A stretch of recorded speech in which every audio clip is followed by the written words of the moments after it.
There are decisions a man makes in the blink of an eye that shape the rest of his life.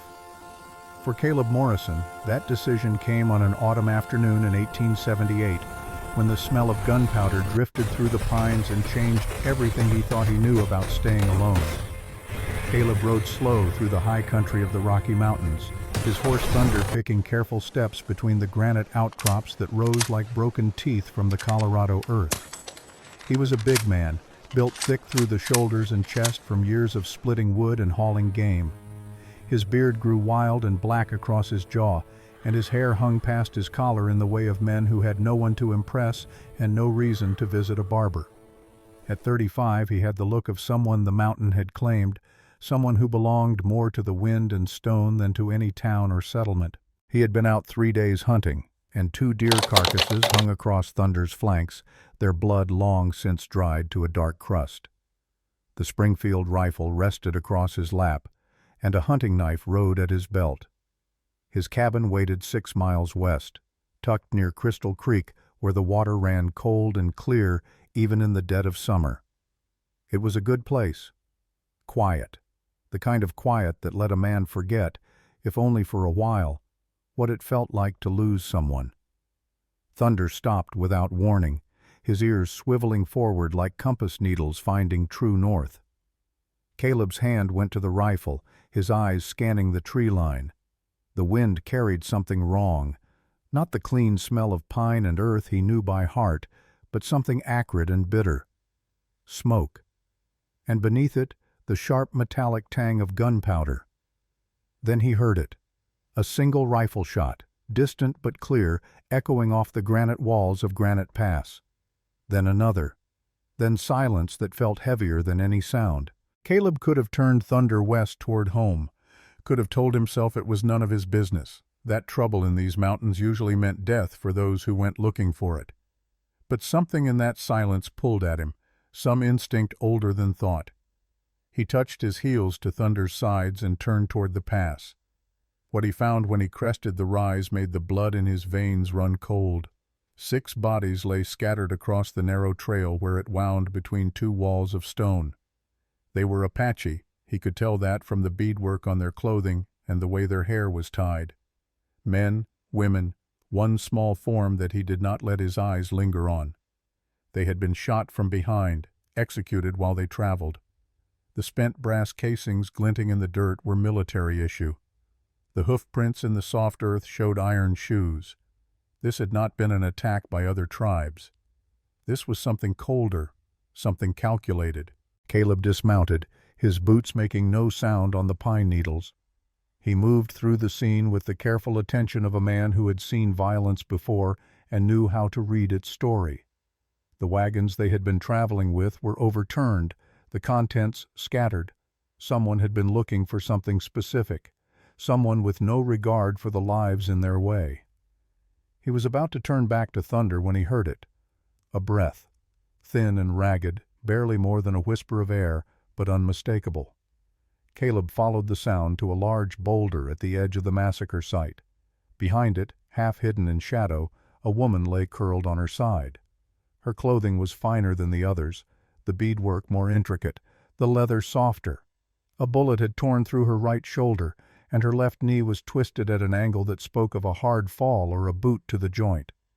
Dark hair spilled across the ground, tangled with pine needles and dried blood.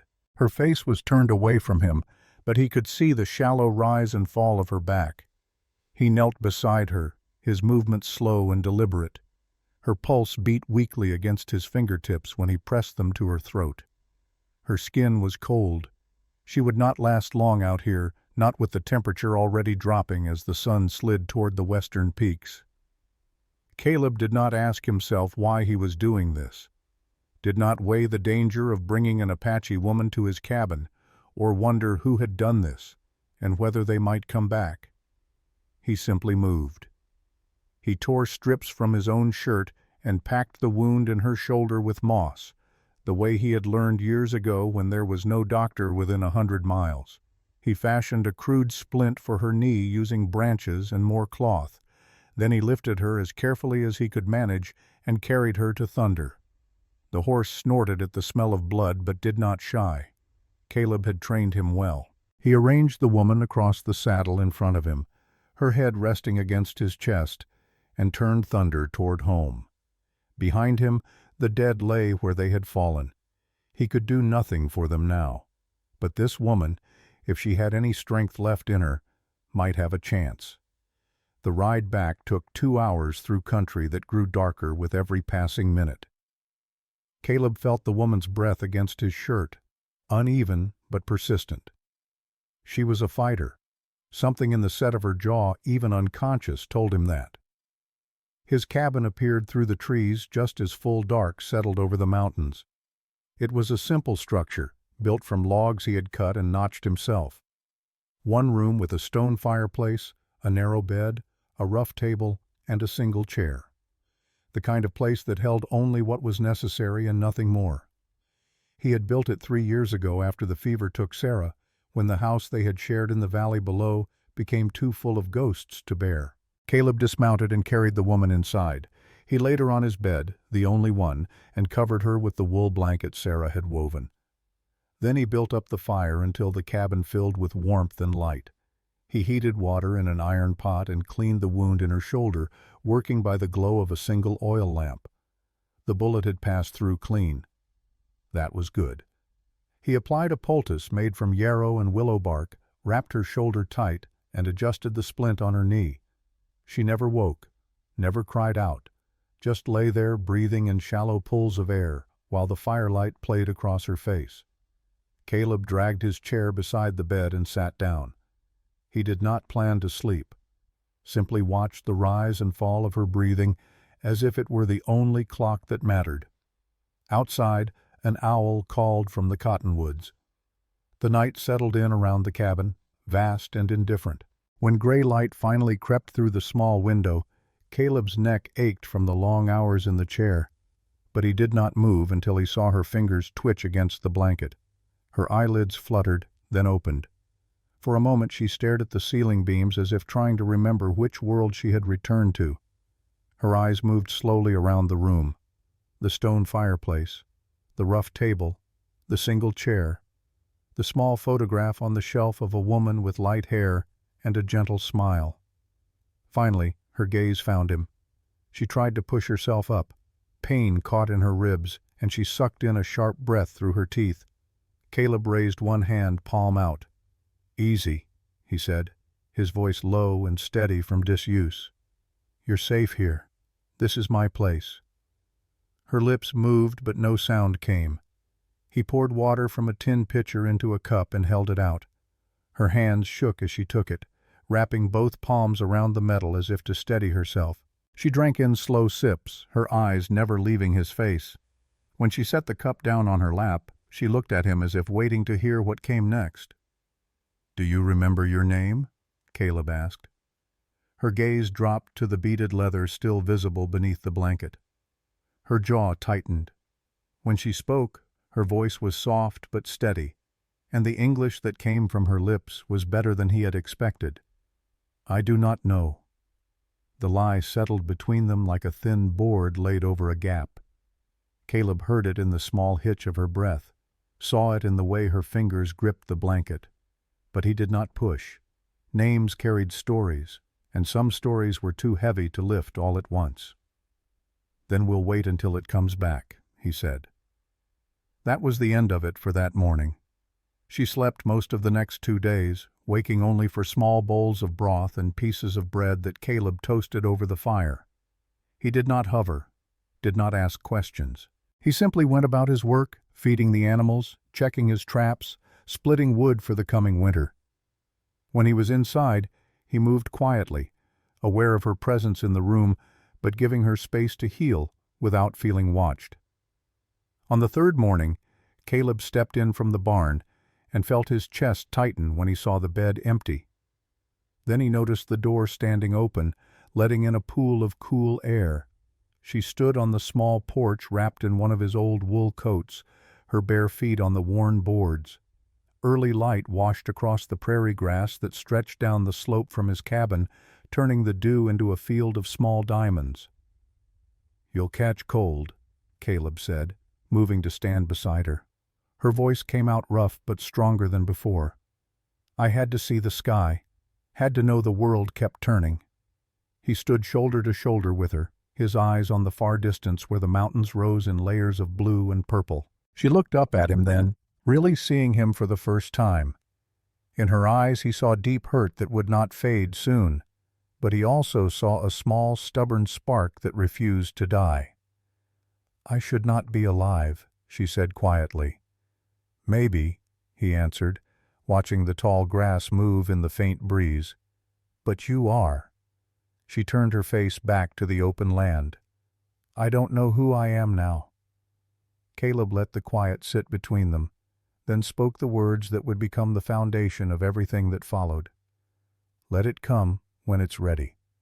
There's no hurry here." They stood there together, a widower and a nameless woman, under a sky so wide it made most troubles feel small. Out on a fence post, a single crow lifted into the air and beat its wings across the brightening morning, as if the land itself were waiting to see what might grow from this fragile beginning. The next stretch of days moved slow but sure. Each morning Caleb rose before sunrise and went about his work while she stayed in bed, watching him move around the small room with steady hands. He never pressed her for the past she was not ready to share. On the third morning after she had stood on the porch, she decided she was done lying flat. Her chest still hurt, but her head felt clear. She swung her feet to the floor and stood, bare toes on cool boards. The room tipped once, then steadied. Caleb turned from the stove, saw her on her feet, and pulled the chair out from the table without a word. He did not grab her arm or rush to help. He only said she could sit there if she was ready. She eased down into the chair, her jaw tight but her shoulders back. Pride and determination mixed in equal measure. For the first time they faced each other across the table. Caleb poured thin coffee into a tin cup, cut it with hot water to make it weaker, and slid it toward her. Steam rose between them. She wrapped both hands around the cup and let the warmth soak into her sore fingers. The first sip was bitter but clean. It tasted like something that belonged to the living. They ate hard bread and dried venison in a quiet that did not pinch or demand. When he asked how the pain felt, she told him it was dull now instead of wild. He nodded and said that was good enough for the day.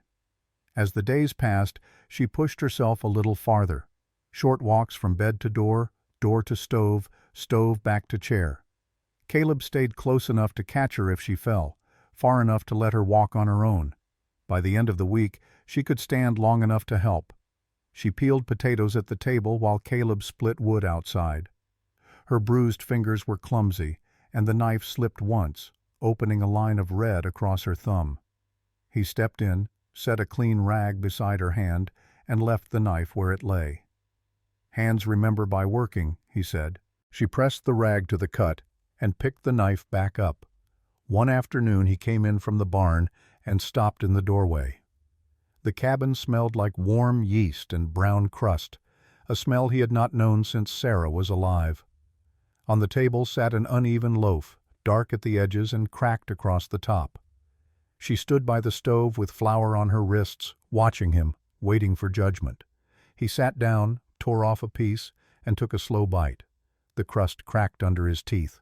The inside was heavy, but good. "Tastes right," he said. The tight line around her mouth eased just a fraction.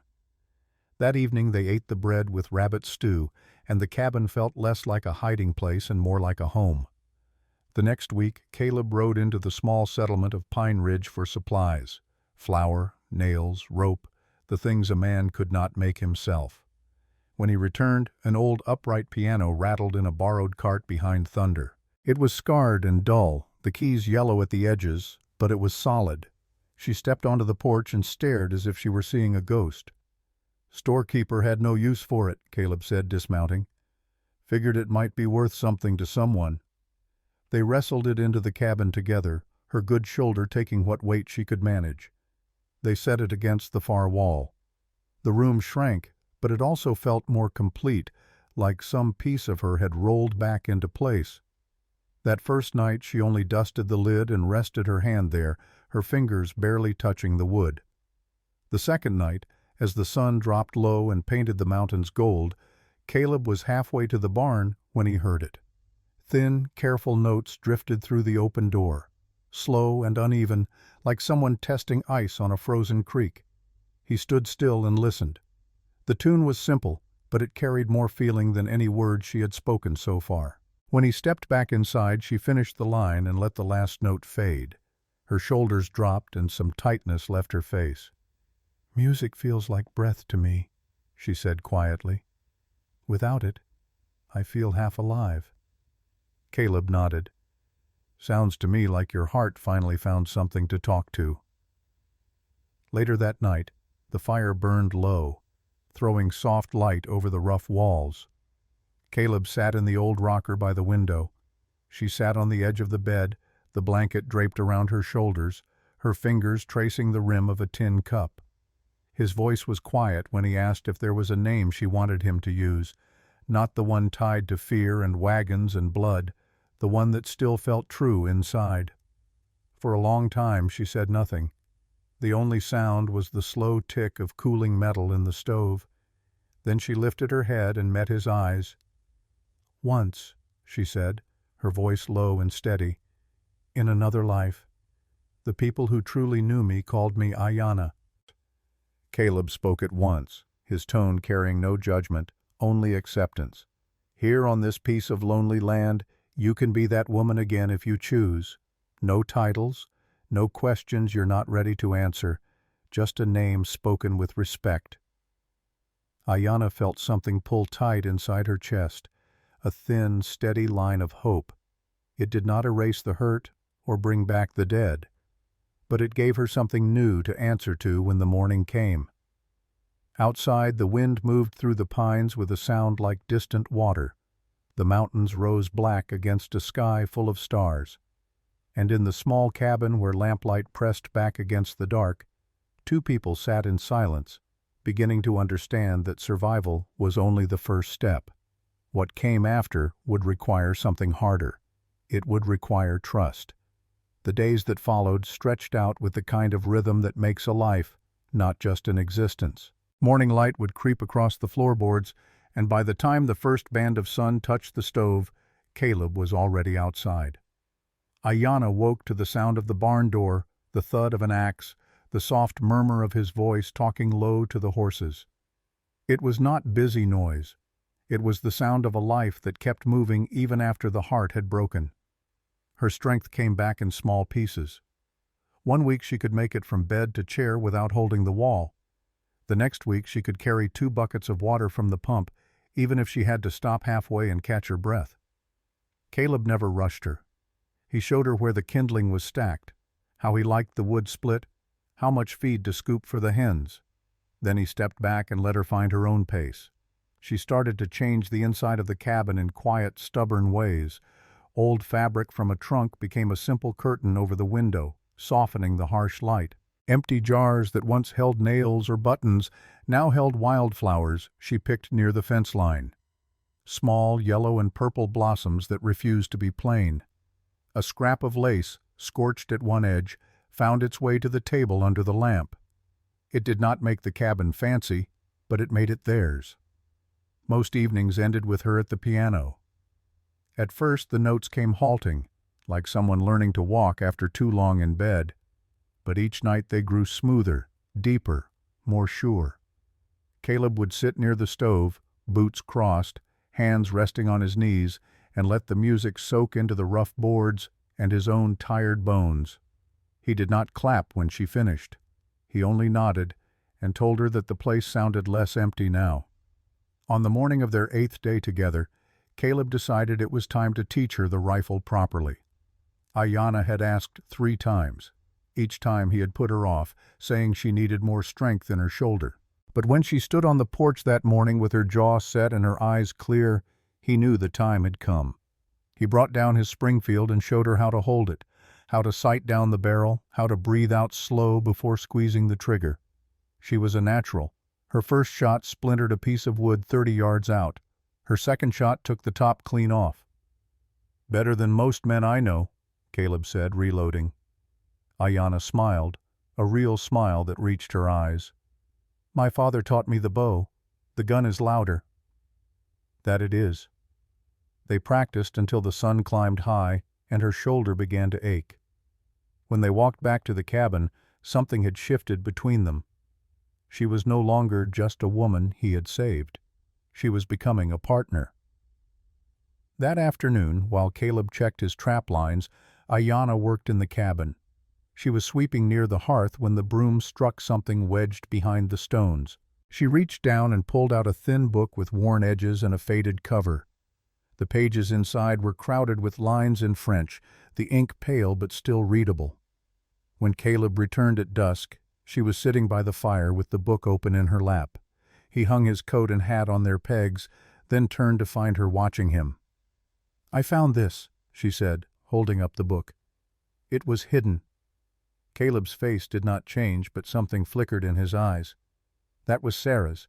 She could read French. Used to read to me even though I couldn't understand a word. Ayanna looked down at the pages. "Would you mind if I read some? I learned French from a missionary woman when I was young." "Go ahead."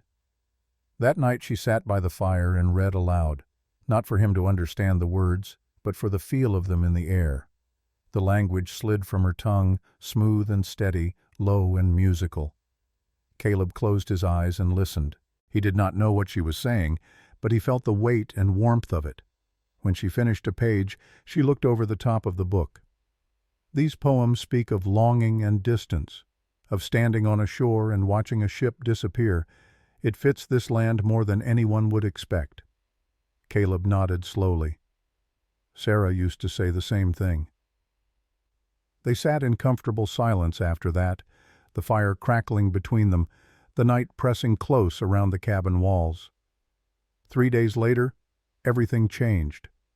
It was late afternoon when the three men appeared. Caleb heard the horses before he saw them. He stepped out of the barn with his rifle in hand, not pointing it at anyone but making sure it was visible. 3 riders came up the slope from the east, their clothes stained with travel, their faces wind-burned and hard. Miners, from the look of them, or men who had been miners once and found other work. They stopped 20 yards from the cabin. The one in front, a thick man with a scar running from his eyebrow to his jaw, raised a hand in greeting. "Afternoon," he called. "We're looking for shelter for the night. Storm coming in from the west." Caleb glanced at the sky. Clouds were building over the peaks, dark and heavy. The man was not lying about the weather. "One night," Caleb said. "You leave at dawn." "Fair enough." Inside the cabin, Ayanna heard the voices and moved quickly to the small storage room off the main space. She pulled the door almost closed, leaving just enough gap to see and hear. Caleb brought the 3 men inside and gestured to the floor near the fireplace. They dropped their packs and settled in, grateful for the warmth. Caleb made coffee and set out dried meat and bread. The men ate without much talk at first, but as the evening wore on and they passed a flask between them, their tongues loosened. "Heard there's bounty on Apache," the scarred man said, his words slurring slightly. "Some big shot from Denver, Victor Bainbridge, paying $500 for an Apache woman, alive." One of the others laughed. "Why's he want her?"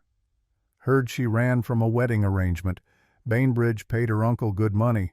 Guess he don't like losing his investment." The third man spat into the fire.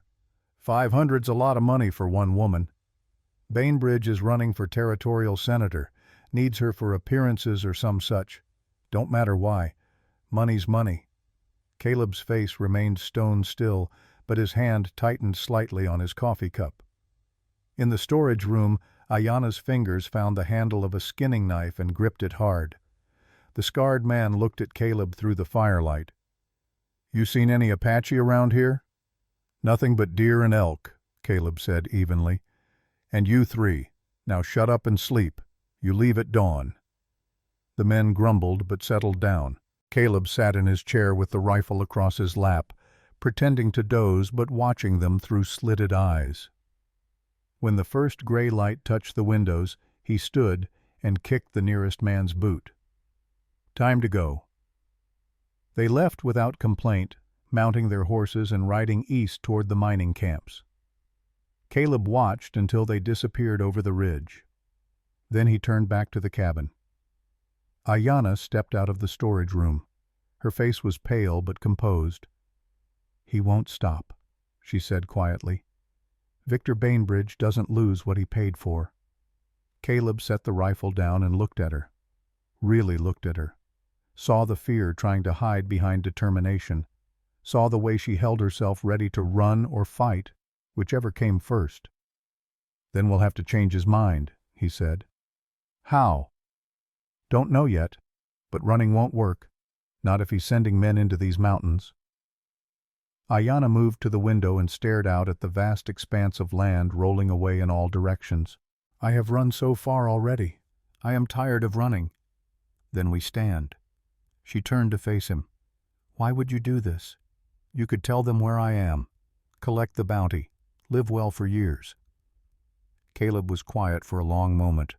When he spoke, his voice was low but certain. "My wife Sarah died 2 winters ago. I couldn't save her from the fever. Maybe this is a second chance."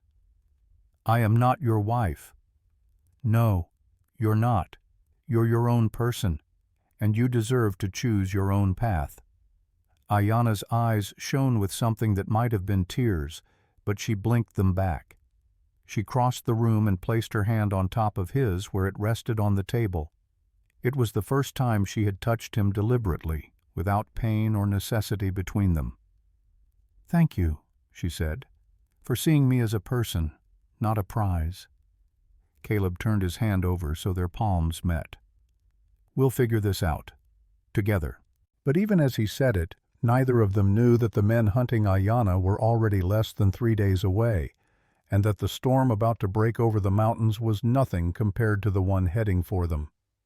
The next morning brought Red Sky Walker. Caleb was splitting wood behind the cabin when Thunder whinnied sharp and nervous. He set down the axe and picked up his rifle, moving around the corner of the building with careful steps.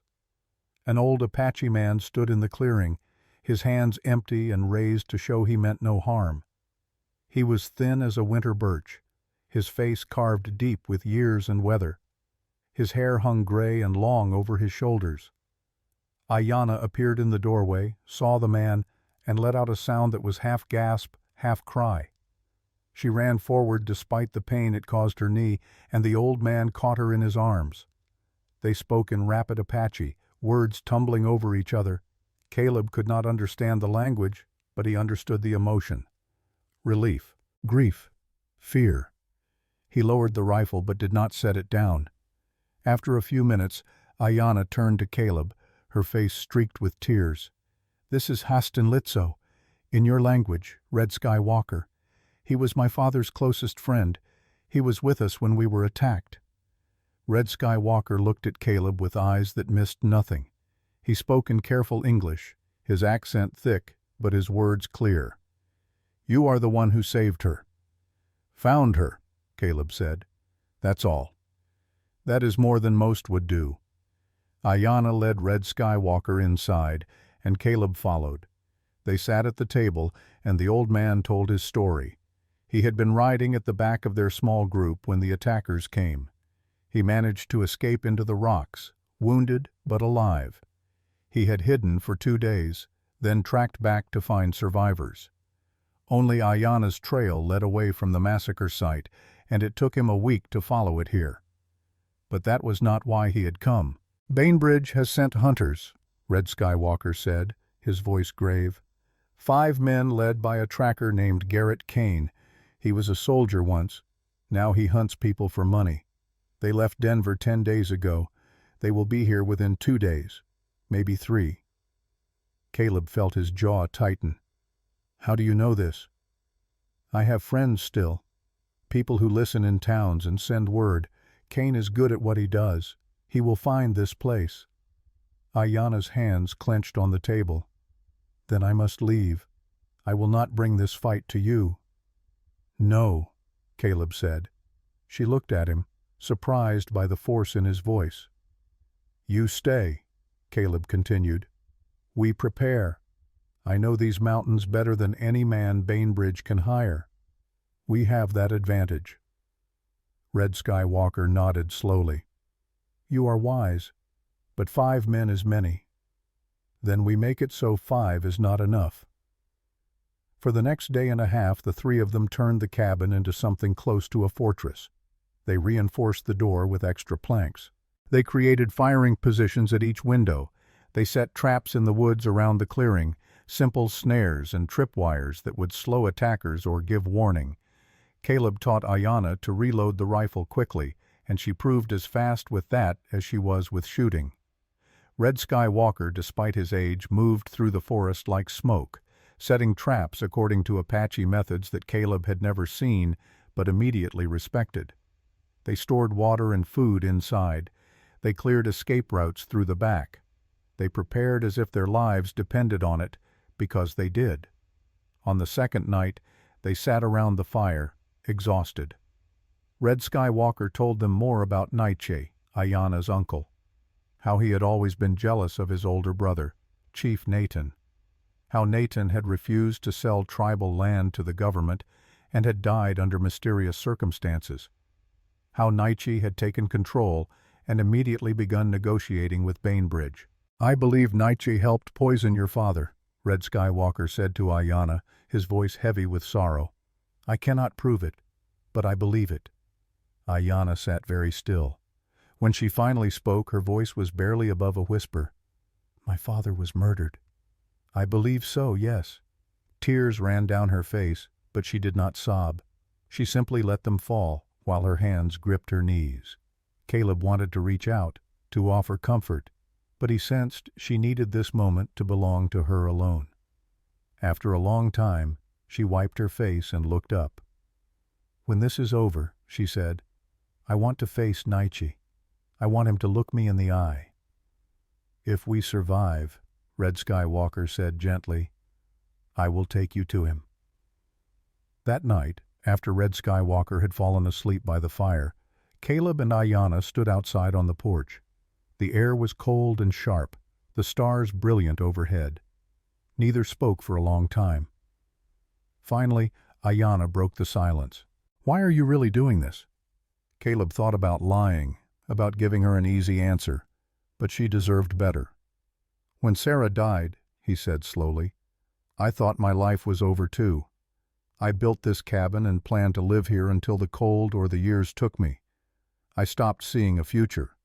But then I found you, and for the first time in 2 years, I felt like maybe I still had something to give.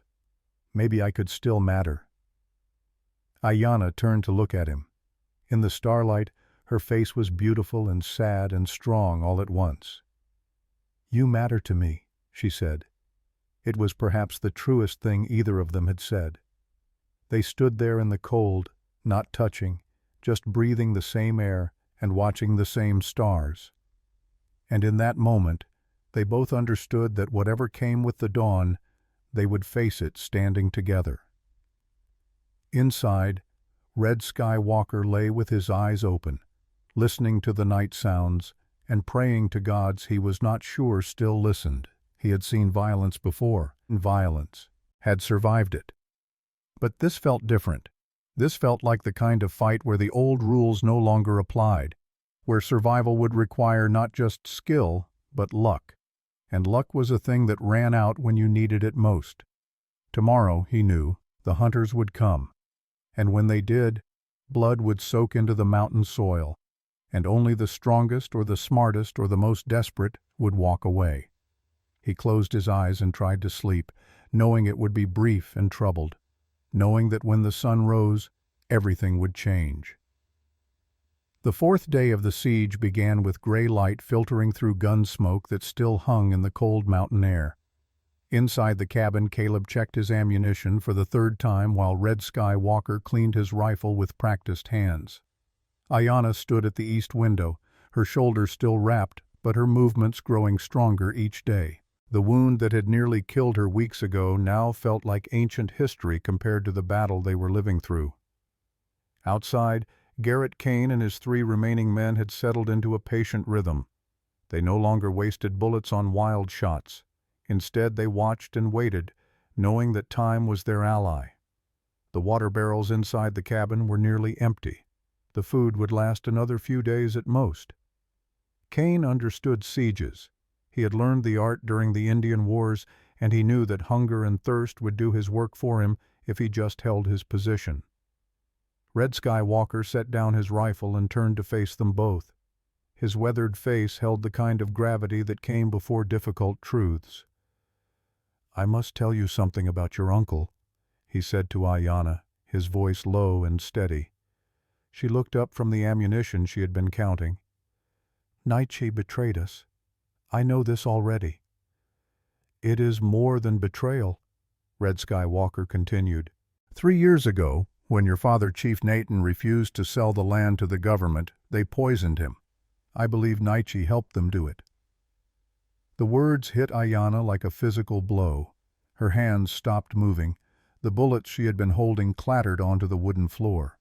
"No, my uncle would not—" "Nietzsche wanted power," Red Skywalker said, his tone gentle but unyielding. "But he was weak. Bainbridge saw that weakness and used it like a key to open a locked door. Your father died because he would not bend. Nietzsche bent, and in bending, he broke everything your father built." Ayanna's face went pale, then flushed with anger. Tears gathered in her eyes but did not fall. She turned away from both men and stared out the window at the mountains that had become their prison.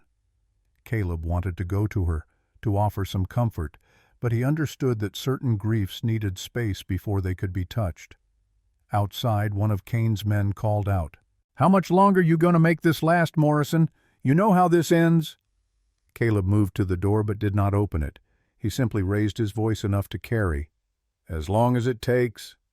The answer came back with dark laughter. "You're a stubborn fool, but I respect it. When you're dead, I'll make sure they put that on your marker."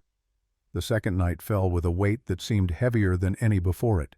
They had managed to refill one water barrel during Ayanna's diversion run to the creek, but it would not last long.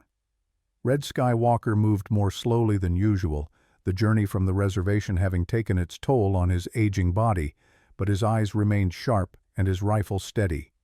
Caleb sat in his chair, cleaning his rifle for what felt like the 100th time. Ayanna sat across from him at the table, her hands folded in front of her. The silence between them was different now. Not comfortable exactly, but charged with things unsaid. "Why?" she asked suddenly. He looked up. "Why what? Why do you do this? You could walk away, tell them where I am, collect the bounty Bainbridge offers. You would be a rich man." Caleb set the rifle down slowly. Outside, an owl called from somewhere in the darkness. He was quiet for so long she thought he might not answer at all. When he finally spoke, his voice was rougher than usual. "My wife Sarah died 2 winters ago. Fever took her over the course of a week. I sat beside her bed and watched her slip away piece by piece, and there was nothing I could do. No medicine, no prayer, nothing." He paused, his hands resting on his knees. "Maybe I couldn't save her, but I can save you. Maybe this is a second chance." Ayanna's eyes softened. "I am not your wife." "No," Caleb agreed. "You're not. You're your own person, and you deserve to choose your own path. No man should be able to buy that choice from you." She reached across the table and placed her hand over his. It was the first time she had touched him with intention, with meaning beyond necessity. Her palm was warm against his calloused skin. "Thank you," she said quietly, "for seeing me as a person. Not a prize to be won, or a problem to be solved. Just a person."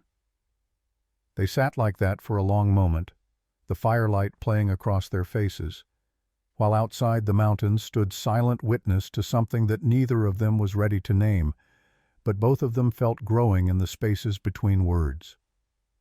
On the morning of the 3rd day, Red Skywalker's fever broke, but his strength was fading. He could still shoot, still think clearly, but Caleb saw the way he moved more slowly, the way pain tightened his features when he thought no one was watching. They were running out of time in more ways than one. Then, just after noon, they heard a voice calling from outside. Not Kane's rough bark, but something older, steadier. "Garrett Kane, it's been a long time." Caleb moved to the window and felt his breath catch. A man sat on horseback between the cabin and Kane's position. He was old, perhaps 70, with white hair that hung past his shoulders and a beard that reached his chest. But he sat straight in the saddle, and even from a distance, Caleb could see the tarnished badge of a U.S. Marshal pinned to his coat. Kane emerged from behind the rocks where he had been sheltering. Even he seemed surprised. "Sam Whitman? I heard you were dead." "Not yet, boy," the old man replied, "though I understand you've been working hard to add to the death count up here. This is none of your business, old man. When a man hunts innocent people like animals, it becomes everyone's business." Sam's voice carried across the clearing with the authority of someone who had spent decades making hard men listen. "Especially mine." Kane laughed, but there was an edge to it. "She's not innocent. She broke a contract. Bainbridge paid good money." "A woman cannot be sold like cattle," Sam said, his words sharp and clear. "Not in my America." "Your America is dead, Sam. It died while you were playing hermit in these mountains." The old marshal was silent for a moment. When he spoke again, his voice was quieter but somehow more powerful. "Then I'll fight to bring it back." Kane raised his rifle halfway, then lowered it. Even he would not shoot an old marshal in cold blood, not with witnesses potentially watching from the cabin. Sam turned his horse and rode slowly toward Caleb's door. No one fired a shot. Caleb opened the door with his rifle in hand, but something in the old man's face made him lower it. Sam dismounted with the careful movements of someone whose bones had earned their aches through long service. "Name's Samuel Whitman," he said, extending a weathered hand. "Used to be marshal. Heard you could use some help up here." "Why?" Caleb asked, taking the offered hand. "Because Garrett Kane used to be a good soldier. Then Victor Bainbridge got his hooks into him, and now he's just another gun for hire. I won't let that man win, not while I can still sit a horse and pull a trigger." From inside the cabin, Red Sky Walker called out in a voice strengthened by recognition. "Sam Whitman, I know you. You saved my people from raiders 10 years ago near the Cimarron." Sam stepped into the doorway and his craggy face split into a smile. "Red Sky Walker. I thought that was your work I saw in those traps outside. Good to see you, old friend." They clasped hands, and in that moment the dynamic shifted. They were no longer just three people under siege. They had become something more. They had become a force. That afternoon, Sam laid out his plan. They gathered around the small table, the four of them shoulder to shoulder in the cramped space. "Defending only delays the inevitable," Sam said, his finger tracing invisible lines on the table's surface. "You cannot outlast them. They have supplies coming from town. They have time. You do not." "What do you suggest?" Caleb asked. "We change the game. We stop defending and start attacking. But not here." Sam looked at Ayanna. "We take the fight to where it matters. To Pine Ridge. To the people." Ayanna straightened. "They will not believe an Apache woman." "Not alone," Sam agreed, "but with witnesses, with a former marshal backing your testimony, with evidence of what Bainbridge has done, that changes everything." Red Sky Walker nodded slowly. "It is risky. But staying here, we die slowly. Better to die trying to change something." "No one's dying," Caleb said firmly. He looked at Ayanna. "What do you think?" She was quiet for a long moment, her dark eyes moving from face to face. Finally she spoke. "I have run long enough. If we go to the town, I go not as someone begging for protection. I go to speak the truth. And if they do not listen, at least I will have tried." Sam pulled something from his coat. It was his old marshal's badge, tarnished and worn but still carrying weight. He set it on the table. "Show this if you need to. It still means something to some people." Red Sky Walker removed a small silver medallion from around his neck. It bore the mark of Chief Nathan, recognizable to anyone who knew Apache symbols. "This is proof of who you are, your father's mark. Carry it." They spent the rest of the afternoon preparing. Caleb and Ayanna would leave that night using a trail through the high rocks that Cain's men did not know about. Sam and Red Sky Walker would stay at the cabin, making enough noise to convince Cain that everyone was still inside. As the sun began its descent toward the western peaks, painting the sky in shades of orange and purple, Caleb and Ayanna made their final preparations. They checked their weapons, packed light supplies, said their temporary farewells to the two old warriors who would hold the line while they were gone. Just before they left, Caleb paused at the door. He turned to look at Ayanna in the fading light. "You ready for this?" She checked the load in her rifle one more time, then met his eyes. "I have been ready my whole life. I just did not know it until now." He smiled at that. "Sarah would have liked you. You're both fighters." "Tell me about her," Ayanna said. "On the way down." They slipped out the back of the cabin as darkness gathered in the valleys below. The trail was narrow and treacherous, winding through tumbled boulders and stands of wind-twisted pine. Thunder picked his way carefully, his hooves finding purchase on stone that seemed too steep for any horse. Behind them, they heard occasional gunfire as Sam and Red Sky Walker kept up the pretense of a cabin still fully defended. As they descended through the cool mountain air, Caleb told Ayanna about Sarah, how she had been a teacher from Boston who came west looking for adventure and found love instead. How she had loved these mountains with a fierce joy that never diminished, even when the isolation wore on her. How the fever had taken her over 6 days that felt like 6 years, and how he had buried her under a tall pine tree where the first light of morning always found her grave. Ayanna listened without interruption, and when he was done, she told him about her mother, a healer and singer who had taught her daughter the old ways, the medicine that grew from roots and bark, the songs that carried stories across generations. She had died when Ayanna was 12, leaving her father to raise a daughter alone in a world that was changing too fast for the old ways to keep pace. The telling of these stories did something neither of them expected. It wove their separate griefs into a shared understanding, a recognition that loss was not something that divided people, but something that, when spoken honestly, could bring them closer together. They were perhaps 2 miles from Pine Ridge when they saw the firelight ahead. 2 of Cain's men had been posted on the main road, watching for anyone trying to come or go. Caleb and Ayanna dismounted and crept forward through the trees, moving with the careful silence of hunters. One of the men stood warming his hands over a small fire. The other sat with his back against a tree, a bottle in one hand and a rifle propped beside him. They were talking in low voices, laughing about something. Ayanna touched Caleb's arm and pointed to herself, then to her bow. He understood. She could take the standing man silently, but the seated one would be his responsibility. She nocked an arrow, drew the bowstring back to her ear, and released in one fluid motion. The arrow took the standing man through the chest, and he went down without a sound, his body folding as if his bones had simply given up their work. The seated man started to rise, but Caleb was already moving. He crossed the distance in 3 long strides and drove his shoulder into the man's midsection, slamming him back against the tree. The air went out of him in a rush, and before he could draw breath to shout, Caleb's fist connected with his jaw and sent him sprawling into unconsciousness. They tied both men securely, gagged them with strips torn from their own shirts, and dragged them off the road into the underbrush.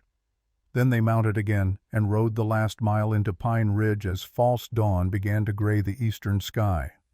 The town was small, perhaps 200 souls scattered among wooden buildings that looked temporary even after years of standing. There was a church with a modest steeple, a general store, a saloon that never quite closed, and a doctor's office with a painted sign that had faded to near illegibility. Caleb knew the doctor. Henry Moss had treated Sarah during her illness, had sat with them through those last terrible hours, and had never sent a bill. He was a good man in a profession that often attracted those who were running from something. They rode to the back of the doctor's office and knocked quietly on the door. Inside, a lamp flared to life. Footsteps approached. The door opened a crack, and a pistol barrel emerged, followed by Doc Moss's weathered face. "Caleb Morrison?" The doctor's eyes widened. "What in God's name are you doing here at this hour?" "Doc, I need your help, and I need you to be a witness to something."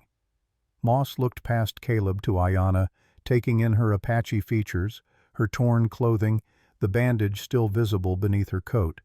His face hardened with understanding. "Come inside, quickly." They entered the small office that smelled of carbolic acid and old books. Doc Moss lit another lamp and gestured for them to sit. They did not. Instead, Caleb told the story straight through. The massacre at Granite Pass, finding Ayanna barely alive, the siege at his cabin, Kane and his men, and behind it all, Victor Bainbridge, pulling strings like a puppeteer who believed he owned not just property, but people. When Caleb finished, Moss was quiet for a long time. Finally he spoke. "I knew Bainbridge was ambitious, ruthless even, but this, hunting people like animals, that's a different order of evil entirely." "Do you have proof?" Moss asked, looking at Ayanna. She reached into her coat and drew out the silver medallion Red Skywalker had given her. "I am the daughter of Chief Nathan. This was his mark. Bainbridge paid my uncle to deliver me like goods to be sold. When I ran, he sent killers. And we have 2 of those killers tied up a mile outside town," Caleb added. "They'll talk if pressed. Men like that always do when their own necks are at risk." Doc Moss nodded slowly. "Then we need witnesses, lots of them. If we're going to expose Bainbridge, it cannot be done in shadows. It has to be public, undeniable." He moved to his desk and took out paper and pen. "Give me 1 hour. I'll send word to people I trust. We'll hold a meeting at the church. Reverend McKay will support this, I'm certain. And there are others.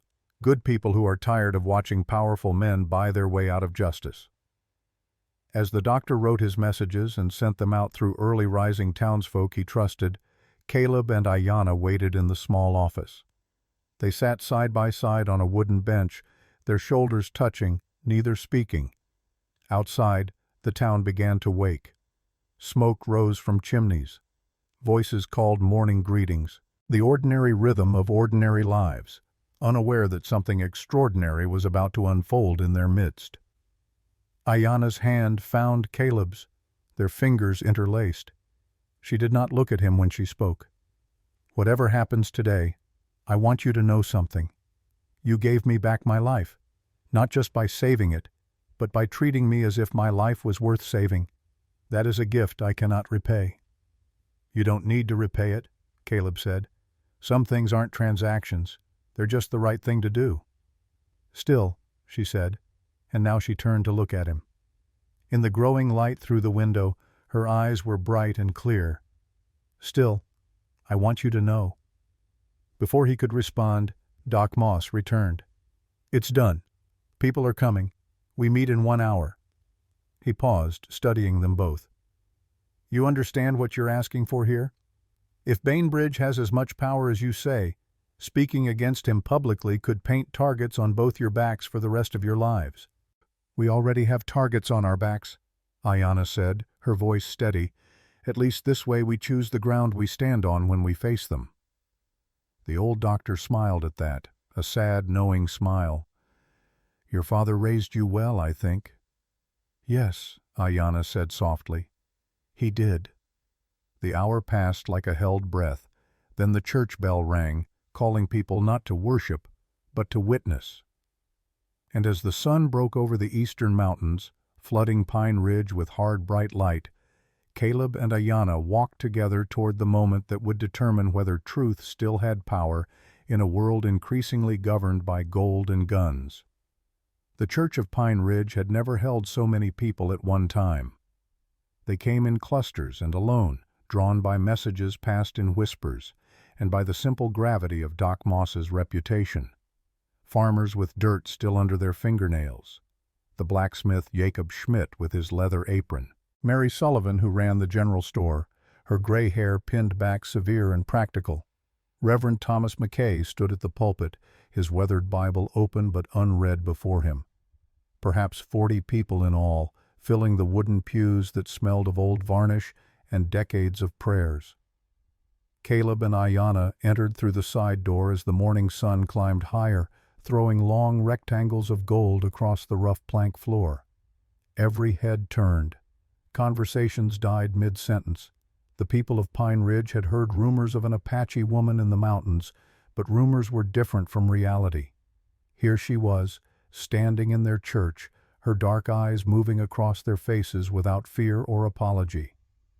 Deputy James Cooper sat in the back row, his badge catching the light.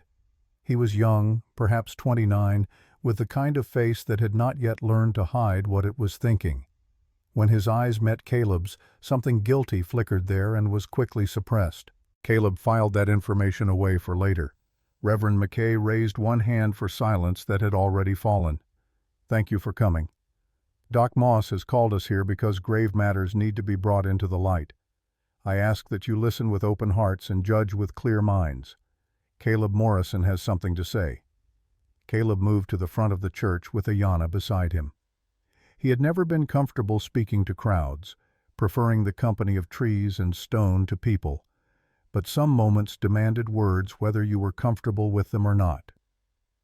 "Most of you know me," he began, his voice rough but carrying. "I've lived in these mountains for years, kept to myself, asked nothing from anyone. Today I'm asking you to listen." He told them everything: the bodies at Granite Pass, finding Ayanna barely alive, the siege at his cabin. He spoke without embellishment, laying out facts like stones in a path that led inevitably to one name. "Victor Bainbridge," Caleb said, and several people shifted in their seats. "He paid Ayanna's uncle to deliver her like she was property to be bought and sold. When she refused, when she ran, he sent killers after her, professional men with military weapons. They murdered her people and tried to murder her." "That's a serious accusation," someone called from the middle pews. It was not a challenge exactly, but a need for more. "I know what I saw," Caleb said, "and I'm not the only witness. Sam Whitman, former U.S. Marshal, is at my cabin right now helping to hold off Garrett Kane and what's left of his gang. Sam knows Kane, knows what kind of man he used to be before Bainbridge corrupted him." "Where's your proof?" Deputy Cooper stood, his hand resting on his belt near his pistol. "You're asking us to believe the word of a mountain hermit and an Apache woman over a respected businessman who's done more for this territory than anyone." Before Caleb could respond, Ayanna stepped forward. She reached into her coat and pulled out the silver medallion, holding it high so the light caught the engraved symbols. "This was my father's mark, Chief Nathan of the Chiricahua Apache. He wanted peace with your people. He refused to sell our land, and for that refusal, he was poisoned 3 years ago. My uncle Nietzsche helped Bainbridge do it because he was weak and greedy and thought he could save our people by betraying everything my father stood for." Her voice did not shake, did not plead. She spoke with the authority of someone who had survived hell and found that survival had burned away everything except truth. "I am not here to beg for your protection," she continued.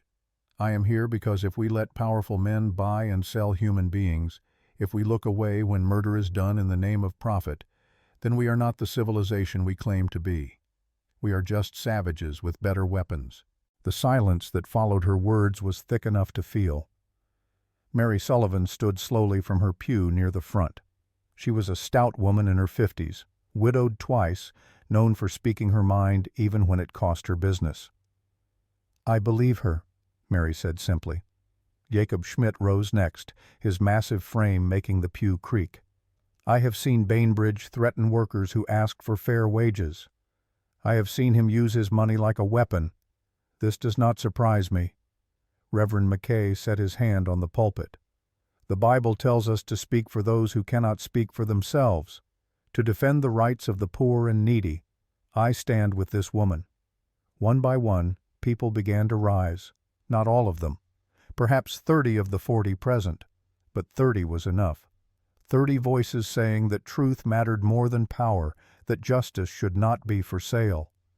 Deputy Cooper's face flushed red. "This is mob thinking. You cannot convict a man based on stories and feelings. Where is your evidence?" "We have 2 of his hired killers tied up outside town," Caleb said. "Bring them in. Question them. Men like that turn on each other quick when their own necks are threatened." Cooper opened his mouth to respond but was cut off by a voice from the church entrance. "That won't be necessary." Every head turned. Victor Bainbridge stood in the doorway, backlit by morning sun, so that his features were shadowed, but his silhouette was unmistakable. He wore a tailored suit that must have cost more than most people in Pine Ridge earned in a year. His boots were polished to a high shine. He removed his hat as he entered, the picture of respectability. "I heard my name was being discussed," Bainbridge said, his voice smooth as aged whiskey. "I thought it only proper to address these accusations directly." He walked down the center aisle with the confidence of a man who had never known a door closed to him. Behind him, 3 men followed. Not gunfighters exactly, but the kind of hired security that rich men kept nearby. They spread out along the back wall, hands clasped in front of them, eyes watching everything. Bainbridge stopped a few feet from where Caleb and Ayanna stood.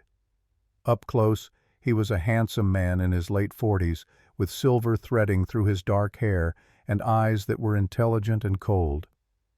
"Ayanna," he said, his tone regretful, almost gentle. "Daughter of my dear friend Chief Nathan, I'm sorry it has come to this." "You are no friend to my father's memory," Ayanna said. "You murdered him." Bainbridge smiled sadly, as if dealing with a confused child. "Your father died of natural causes. The reservation doctor confirmed it. As for our arrangement, it was made in good faith with your uncle, following Apache custom. I paid the bride price. The agreement was legitimate." "You cannot buy a person," Caleb said. "In your culture, perhaps not. But in Apache tradition, marriages are often arranged through negotiation and exchange. I was honoring their ways, not imposing mine." Bainbridge turned to address the crowd.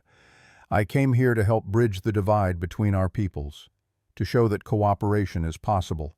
Instead, I find myself accused of murder by a woman who has been manipulated by a lonely mountain man with unclear motives." It was masterfully done. Bainbridge took the narrative and twisted it, making himself the victim of misunderstanding, making Caleb look like a fool, making Ayanna seem like a pawn. Several of those who had been standing sat back down, uncertainty crossing their faces. Then the church door opened again. This time a figure entered that no one expected. Nietzsche walked in slowly, as if every step cost him something. He was gaunt, his clothes travel-stained and torn. His face was hollow with exhaustion and something deeper. Guilt had carved lines into his features that made him look a decade older than his 39 years. Ayanna went rigid. Her hand moved toward the knife at her belt before she stopped herself. "Uncle." "Niece," Nietzsche said in English, then switched to Apache. "I have come to speak the truth." He moved to the front of the church, not looking at Bainbridge, who had gone very still. When Nietzsche spoke again, it was in English for everyone to hear. 3 years ago, Victor Bainbridge came to our lands wanting to buy mineral rights. My brother Chief Nathan refused. He said the earth was not ours to sell, that it belonged to those not yet born. Bainbridge left angry. 2 weeks later, my brother fell ill. The reservation doctor said it was his heart. But I knew. I had seen Bainbridge's man slip something into the water supply near my brother's lodge. The church was so quiet that the sound of someone's breath seemed loud. I knew, and I did nothing, Nietzsche continued, his voice breaking, because Bainbridge promised me that if I helped him, if I delivered Ayanna to him in marriage, he would provide food and medicine for our people. I thought I could save them by sacrificing one life. I was wrong. He gave us nothing. He used me and then discarded me. And when I finally tried to stop him, he sent his men to kill me too. He turned to Ayanna, tears running down his weathered face. I am the reason your father is dead. I am the reason our people died on that trail. I betrayed everything for a promise that was always a lie. I do not ask forgiveness. I ask only that you let me speak this truth before I die." Bainbridge's composure cracked. His hand moved toward the inside of his coat. "Enough of this." But Caleb was faster. His hand closed on Bainbridge's wrist before the man could draw whatever weapon he carried. They stood locked for a moment, Caleb's mountain-hardened strength against Bainbridge's desperation. "Don't," Caleb said quietly. Bainbridge wrenched free and stepped back, his face flushed with rage. "You have no authority here. I have more money, more influence, more power than any of you. Do you think your little gathering means anything? I will crush every person in this room." "No." The word came from the doorway. Sam Whitman stood there, his rifle cradled in his arms, Red Skywalker beside him. Both men looked exhausted, but they stood straight. "You won't." Sam walked forward, his boots echoing on the wooden floor. "Victor Bainbridge, as a former United States Marshal and in the presence of these witnesses, I place you under citizen's arrest for conspiracy to commit murder, human trafficking, and corruption of public officials." "You have no authority?" Bainbridge snarled. "No," Sam agreed, "but they do." He gestured toward the church doors. Outside, the street had filled with people, not just those from the church, but others who had heard the commotion. Miners, farmers, shopkeepers, mothers with children. Perhaps 100 souls, drawn by the simple gravity of injustice being challenged, and nearly every man held a rifle or shotgun. Jakob Schmidt stepped forward, his blacksmith's arms crossed over his chest. "You are outnumbered, Mr. Bainbridge. Whatever power you think you have here ends now." Reverend McKay's voice rang out. "Surrender yourself to justice, or face the judgment of good people who are tired of watching evil hide behind wealth." Bainbridge looked around the church, his eyes moving from face to face, seeing no support, no escape. His 3 hired men had already stepped away from him, hands raised, wanting no part of what came next. He was alone, truly alone, perhaps for the first time in his life. "This isn't over," he said through gritted teeth. "Yes," Sam said quietly. "It is." Deputy Cooper moved forward, his hands shaking slightly as he removed his badge and set it on a nearby pew. "I quit," he said. Then he took out handcuffs and approached Bainbridge. "Sir, I need you to put your hands behind your back." For a moment it seemed Bainbridge might resist, might try to fight or run or call on some reserve of power that everyone had missed. But there was nowhere to go, and no one to call. He placed his hands behind his back and Cooper cuffed him, the metal clicking shut with a finality that seemed to echo in the sudden stillness. As Bainbridge was led away, Nietzsche remained standing at the front of the church. He turned to Ayanna. "I will face Apache justice. Red Skywalker has agreed to take me to the elders. I do not expect mercy. I do not deserve it." Ayanna looked at her uncle for a long time. When she spoke, her voice was steady. "You betrayed my father. You sold me like property. You destroyed lives for a promise that was always hollow. But today you spoke the truth. That is the only good thing you have done in 3 years." "It is more than I deserve," Nietzsche said. "Yes," Ayanna agreed. "It is." Red Skywalker stepped forward and placed a hand on Nietzsche's shoulder. "Come, we have a long walk ahead." As they left, Doc Moss approached Ayanna and Caleb. "You're welcome in Pine Ridge any time. Both of you." Mary Sullivan came forward, her stern face softening. "I would like to learn about your medicine, the herbs and remedies your mother taught you. Would you teach me?" Ayanna looked surprised, then touched. "Yes, I would be honored." One by one, people approached. Not all of them. Some left quickly, uncomfortable with what they had witnessed or unwilling to fully accept it. But enough stayed. Enough voices said that things could change, that the division between peoples was not as permanent as it seemed, that common decency could bridge chasms deeper than culture or color. Sam Whitman stood with Caleb near the church door as the crowd slowly dispersed into the bright morning. "What will you do now?" the old marshal asked. "Go back to the cabin," Caleb said. "Finish what we started. Live. And her? Caleb looked to where Ayanna stood talking quietly with Mary Sullivan and two other women. That's her choice. It always was. Sam nodded, satisfied. You're a good man, Morrison. The kind this territory needs more of. Just a man, Caleb said. Nothing more. Sometimes, Sam replied, that's exactly what's needed. By midday, the church had emptied except for Reverend McKay, who was straightening the pews and humming quietly to himself. Caleb and Ayanna walked out into sunlight that seemed brighter than it had any right to be. The street was quiet now, returned to its ordinary rhythms.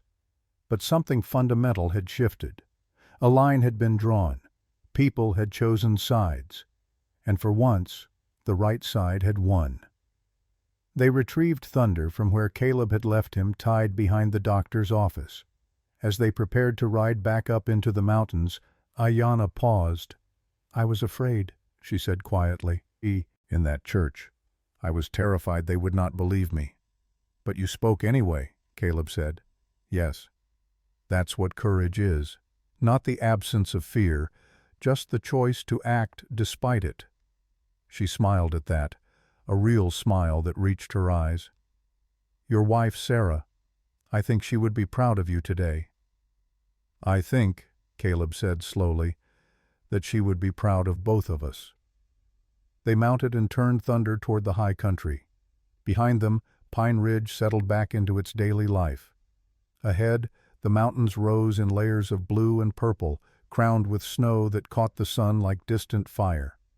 Somewhere up there, Sam and Red Sky Walker would be walking the long trail back to the Apache lands, Naiche between them, heading toward whatever justice waited.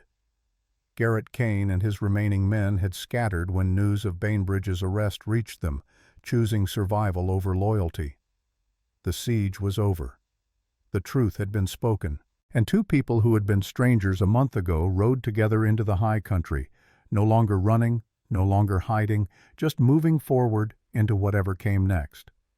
The mountain wind carried the scent of pine and stone and something else, something that felt like possibility. The ride back to the cabin took most of the afternoon, and by the time they arrived, the sun had begun its slow descent toward the western peaks. The clearing looked different somehow, though nothing had physically changed.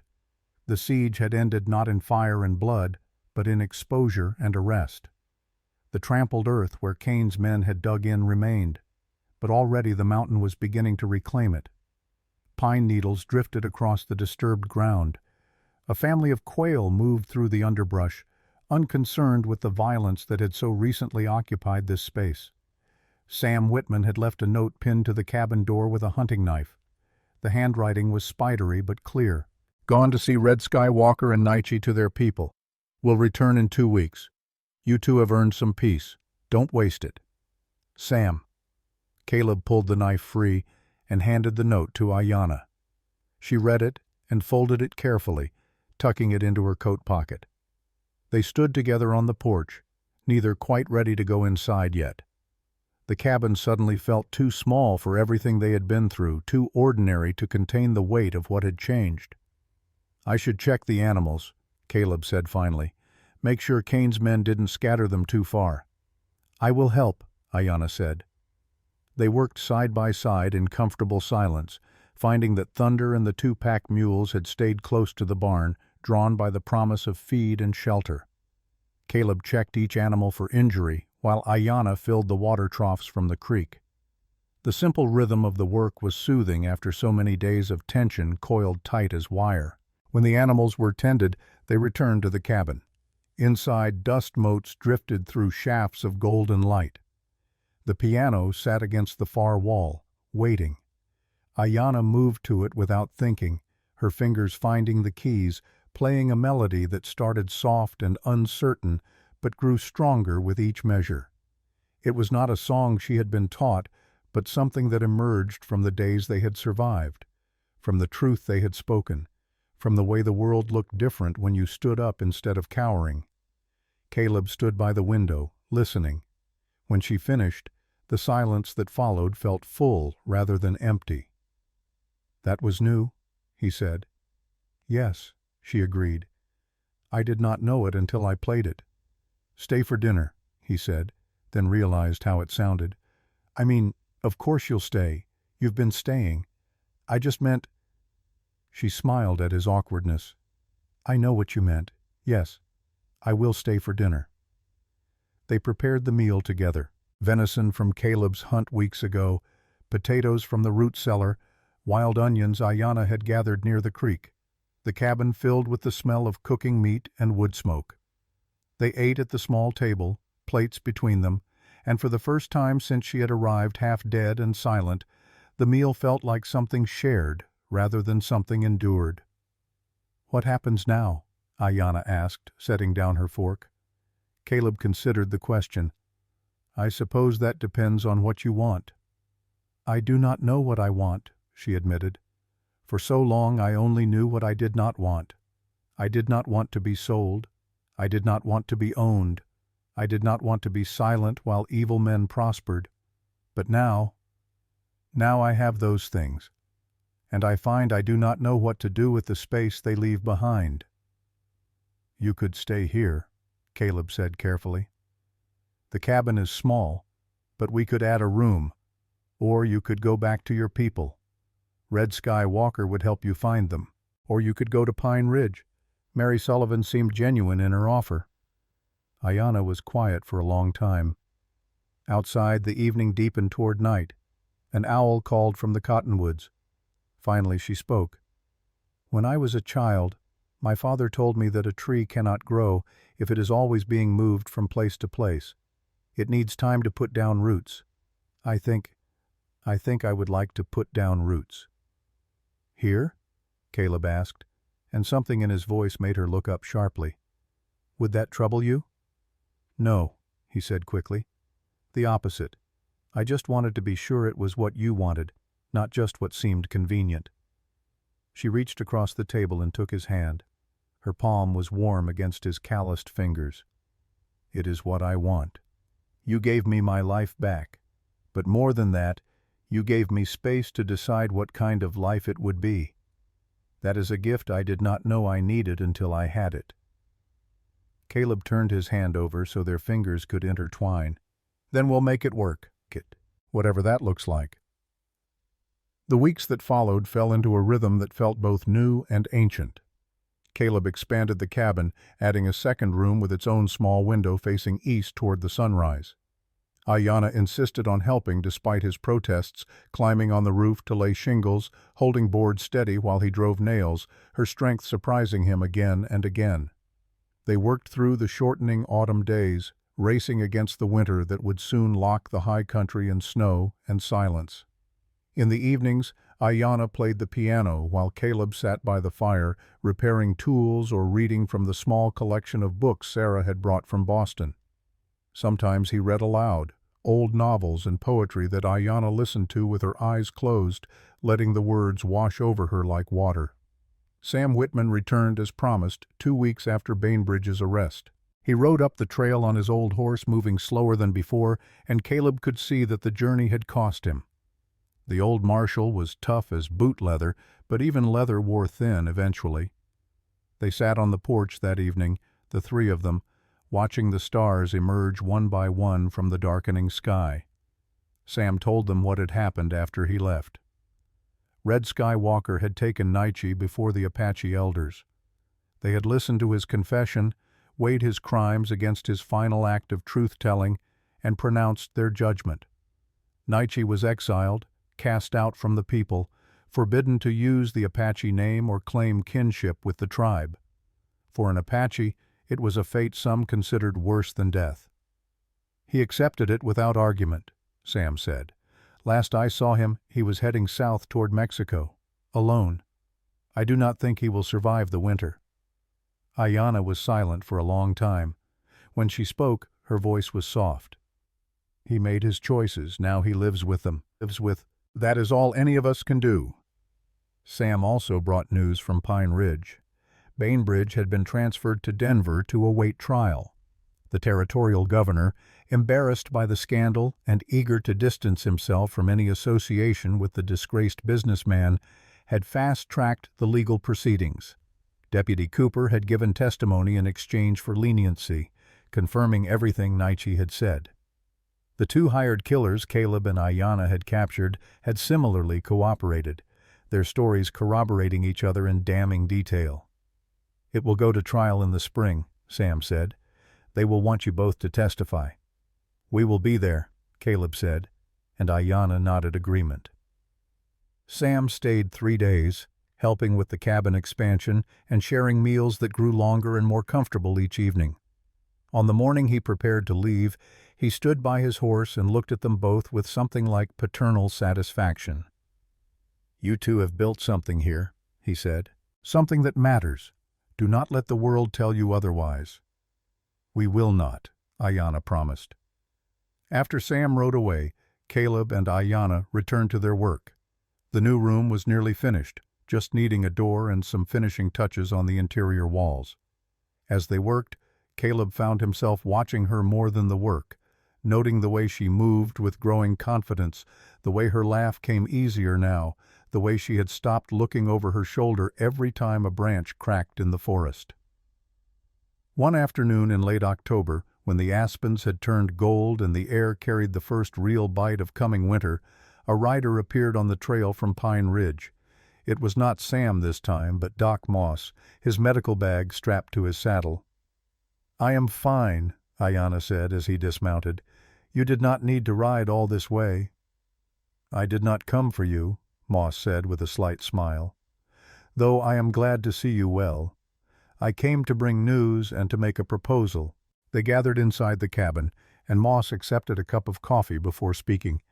"The town has been talking. About you, about what happened, about what it means. There are those who remain uncomfortable with the idea of an Apache woman living among us. But there are more, many more, who see in you someone who stood for what was right, regardless of the cost." "What is your proposal?" Caleb asked. "Mary Sullivan and several other women want to learn your medicine," Moss said to Ayanna. "The herbs, the remedies, the healing practices your mother taught you. They want you to come to Pine Ridge once a month and teach them. And in exchange, the town will provide supplies, flour, coffee, cloth, whatever you need." Ayanna looked at Caleb, who nodded slightly. The choice was hers. "I will do it," she said, "but not for supplies. If they want to learn, I will teach them freely. Knowledge is not something to be bought and sold." Doc Moss smiled broadly at that. "I told Mary you would say something like that. She will be pleased, humbled, but pleased." He reached into his coat and pulled out a folded letter. "There is something else. This came by post from Denver. It is addressed to you both." Caleb opened the letter and read aloud. It was from the territorial governor's office, formal and stilted in its language but clear in its meaning. In recognition of their role in exposing corruption and their demonstrated commitment to peace between peoples, a proposal was being made.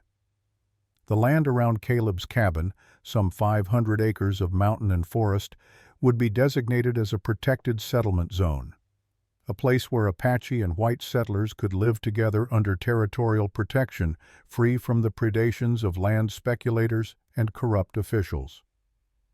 Caleb and Ayanna were invited to serve as liaisons, helping to establish this new kind of community. It would be voluntary. No one would be forced to come or forced to stay. But for those who wanted to try, who believed that the divisions between peoples could be bridged through honest work and mutual respect, the opportunity would be there. "What do you think?" Ayanna asked after a long silence. "I think," Caleb said slowly, "that it is more responsibility than I ever wanted, but also more important than anything I have done since Sarah died." "We do not have to decide now," Ayanna said. "No," Caleb agreed, "but I think we both know what we will decide." Doc Moss left the letter with them and rode back to Pine Ridge before dark. That night, Caleb and Ayanna sat by the fire and talked about what accepting the proposal would mean. It would change everything. The solitude Caleb had sought after Sarah's death would be gone. The anonymity Ayanna had craved after escaping Bainbridge would be impossible. They would become visible, public figures representing something larger than themselves. "Are you ready for that?" Caleb asked.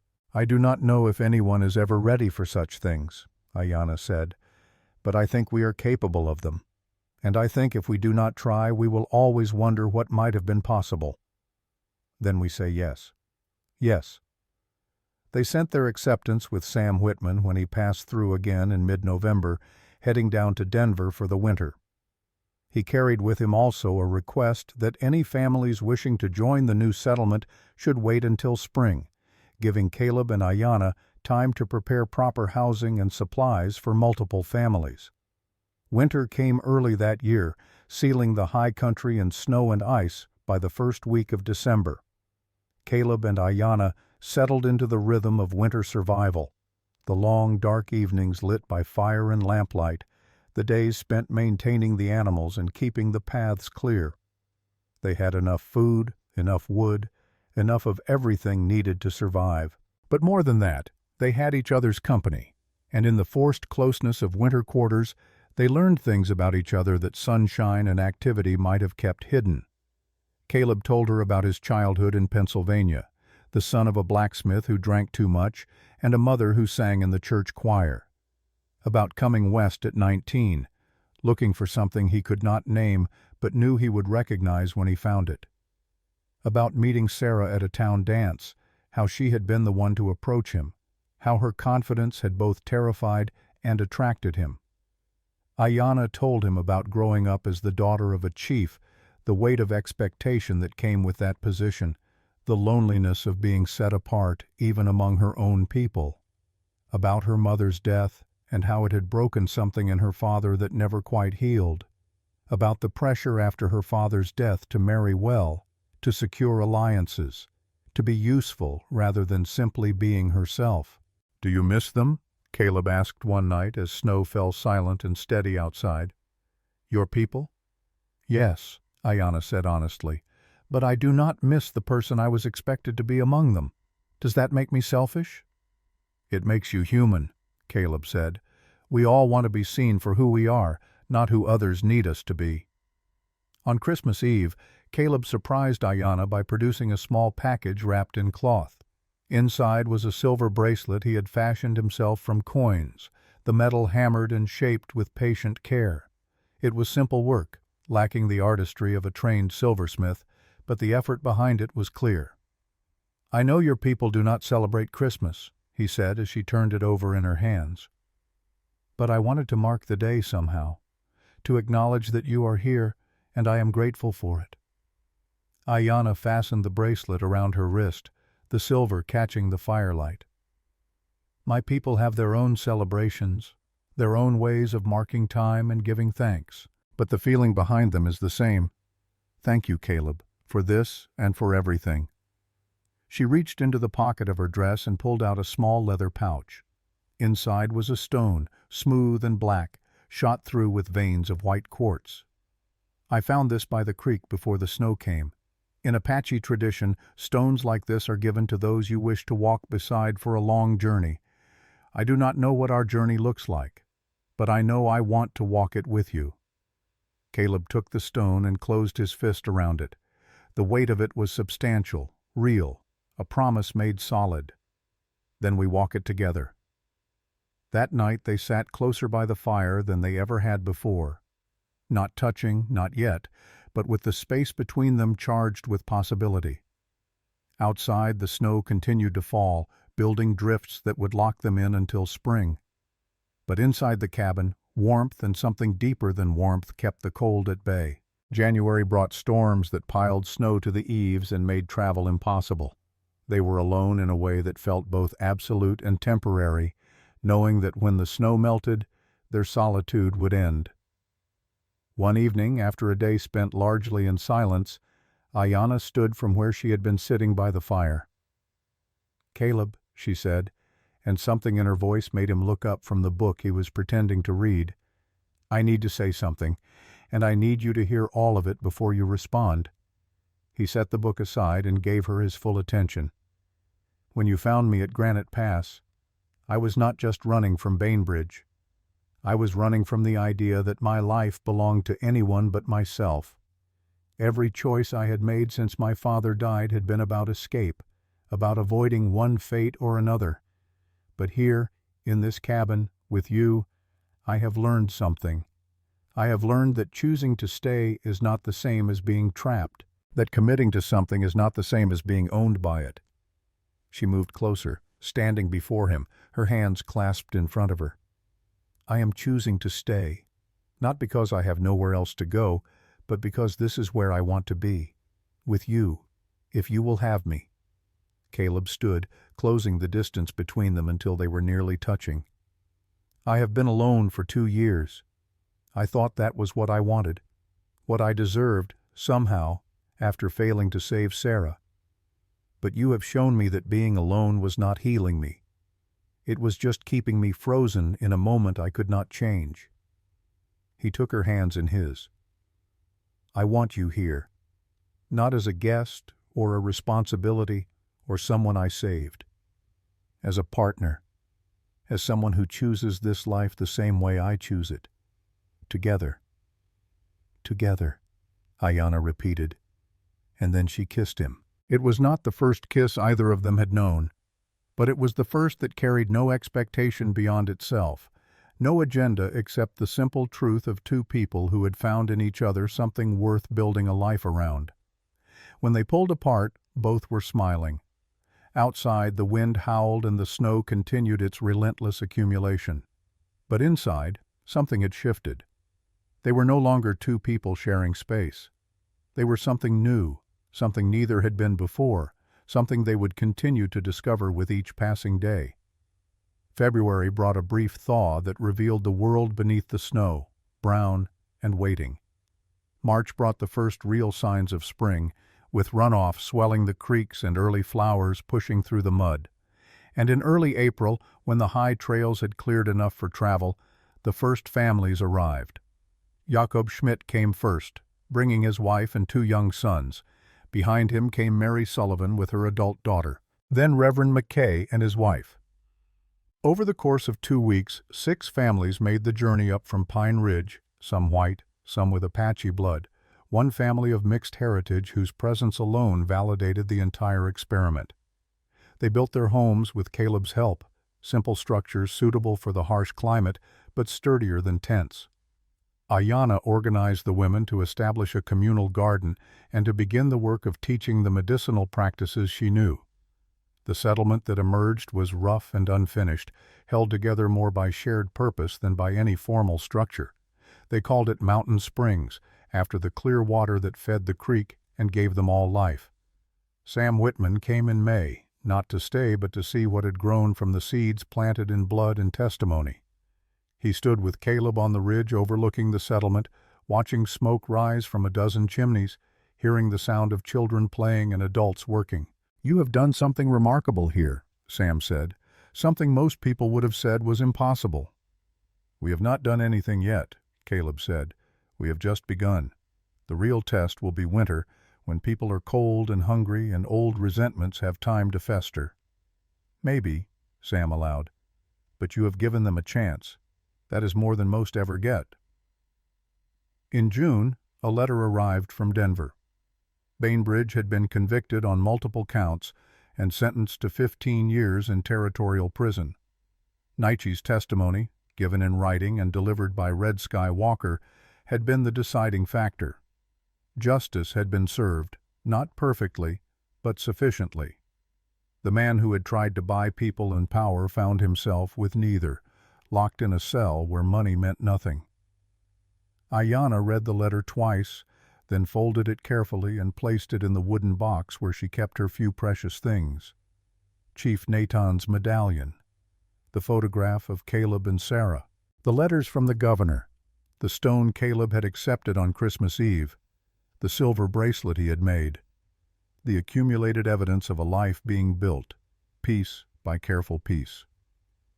That evening, she and Caleb walked to the tall pine tree where Sarah was buried. Ayanna had never been there before, had not wanted to intrude on something so private.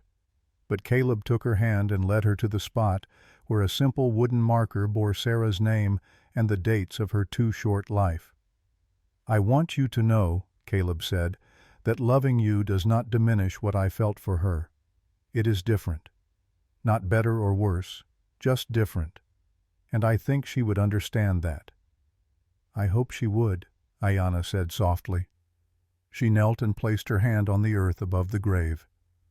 "Thank you," she whispered, "for teaching him that his heart could survive breaking. Without that lesson, I do not think he would have been strong enough to help me find mine." They stood together as the sun set, painting the sky in shades of orange and gold, the high country spreading out around them in vast indifference to human drama, but somehow holding space for it nonetheless. The mountains that had witnessed so much pain now watched over a fragile peace, a small community trying to prove that the walls between people were not as permanent as they seemed. It was not a perfect peace. Arguments erupted over resource distribution, over child-rearing philosophies, over 100 small conflicts that arise when different cultures try to merge.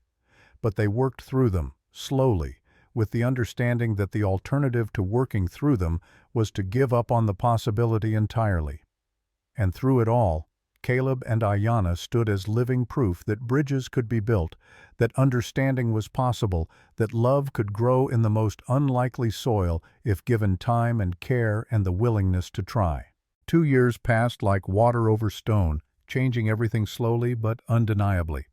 In those 2 years, word had reached them sporadically about Naichi. Red Skywalker had brought news after the Apache elders pronounced judgment, exile, the stripping of his name and clan, forbidden to call himself Apache ever again. Some said he had been seen wandering the territories south of the reservation, neither white nor Indian, belonging nowhere. Others said he had crossed into Mexico. But no one knew for certain, and after the first year, the reports stopped coming. The settlement of Mountain Springs grew from 6 families to 12, then to 15. What had begun as an experiment in coexistence became something more permanent, more real. Children who arrived speaking only Apache or only English now switched between both languages without thought, their young minds unburdened by the weight of history that pressed so heavily on their parents. Caleb stood on the ridge above the settlement in the early morning light of an October day in 1880, watching smoke rise from chimneys scattered across the clearing. His cabin, once a solitary structure built for grief and isolation, now served as the community center where disputes were mediated and decisions affecting everyone were made.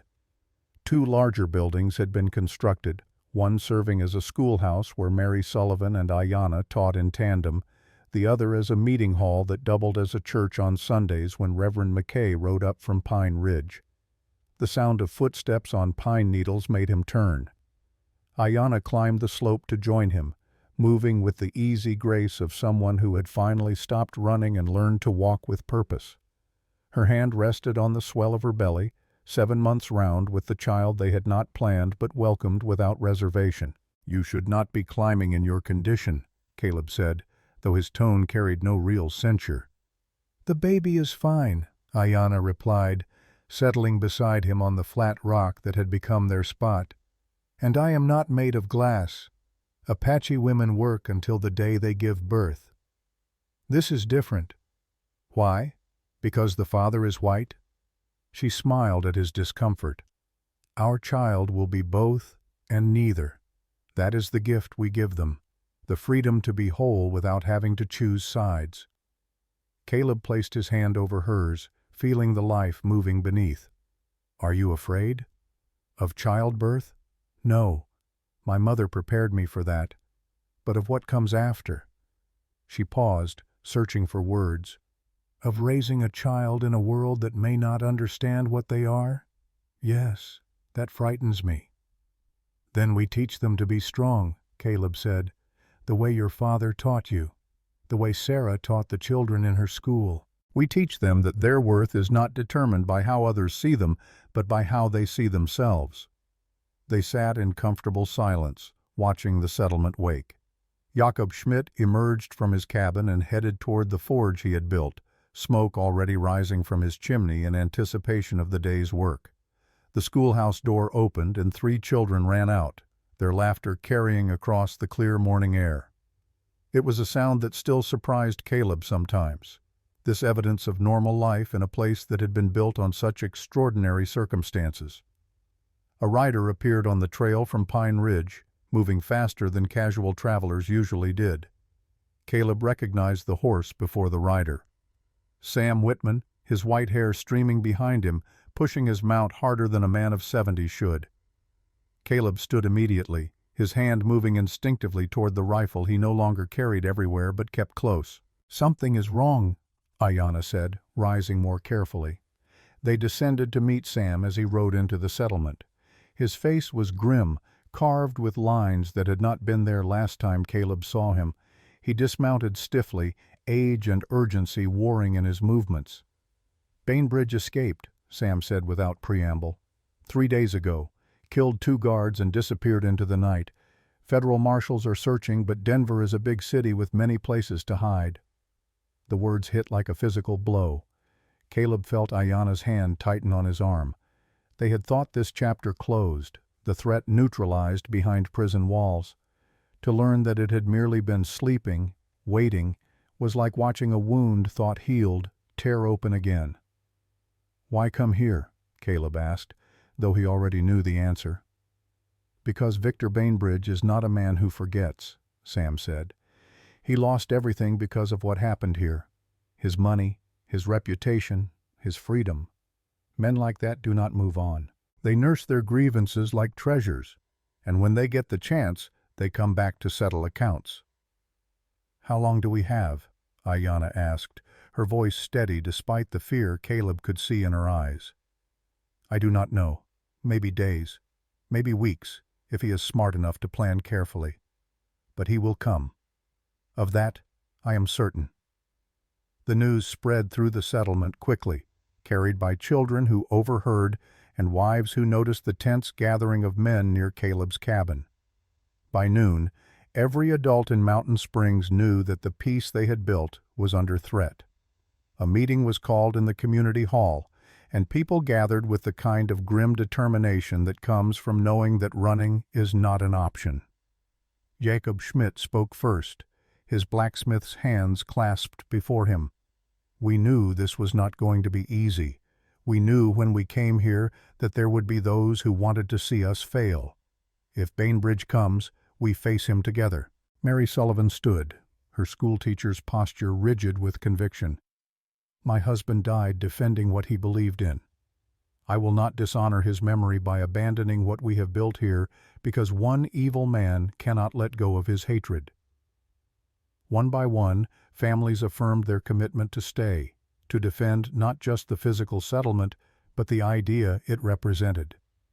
Even those who had come most recently, who had the least invested, chose to remain.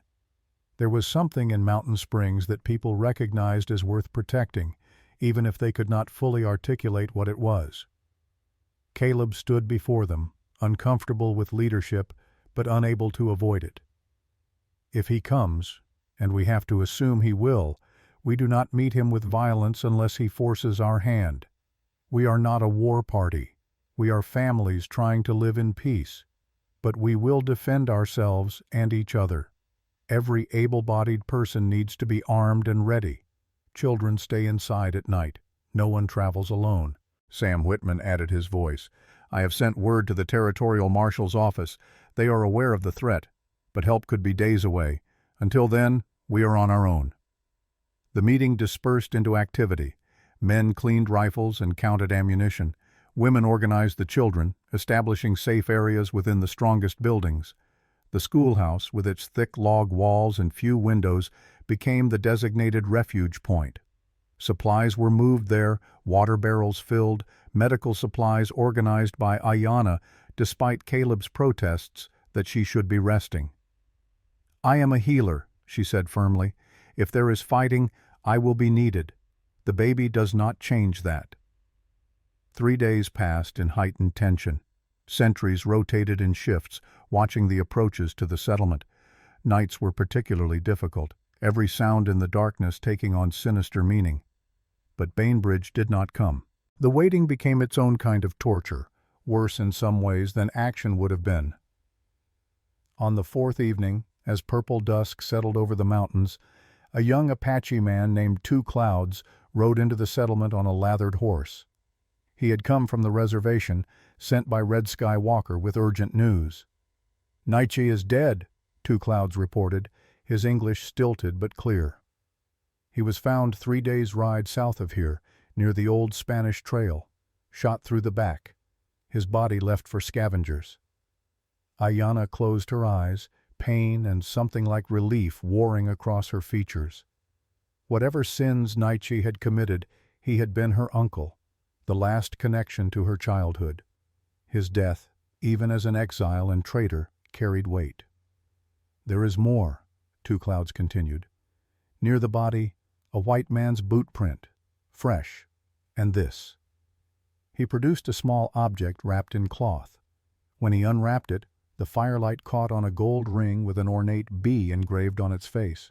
This was pressed into the ground beside Naiche, like a signature. Sam took the ring, his face darkening. "Bainbridge's seal. He wore one like this during the trial. This is a message. He is telling us he is coming, and that he has already started collecting what he considers debts owed."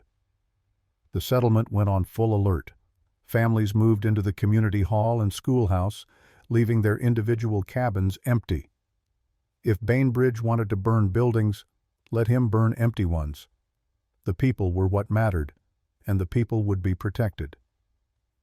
Caleb spent that night walking the perimeter, checking on sentries, looking for any sign of approach. Ayanna wanted to be with him, but he had insisted she stay in the schoolhouse with the other women and children. It was one of the few times he had ever given her a direct order, and she had accepted it only because she understood it came not from a desire to control, but from fear of losing her. Near midnight, he stood alone at the edge of the clearing, looking out into the darkness that pressed against the firelight from the settlement. Sam Whitman joined him, moving with the quiet of a lifetime spent in dangerous places. "You know he is out there," Sam said. It was not a question. "Yes," Caleb replied. "Are you ready?" "No man is ever ready to kill another. But I will do what I must to protect what we have built here." Sam was quiet for a moment. When he spoke again, his voice carried the weight of experience and regret. "I have killed men, more than I care to count. Some deserved it.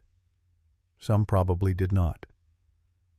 What I learned is that the killing itself is the easy part. Living with it after is what tests you.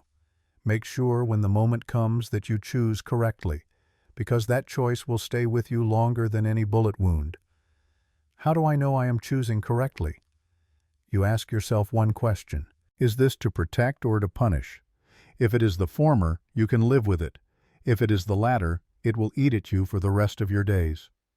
They stood together in the darkness, two men separated by decades but united in purpose, waiting for violence they hoped would not come but knew was inevitable.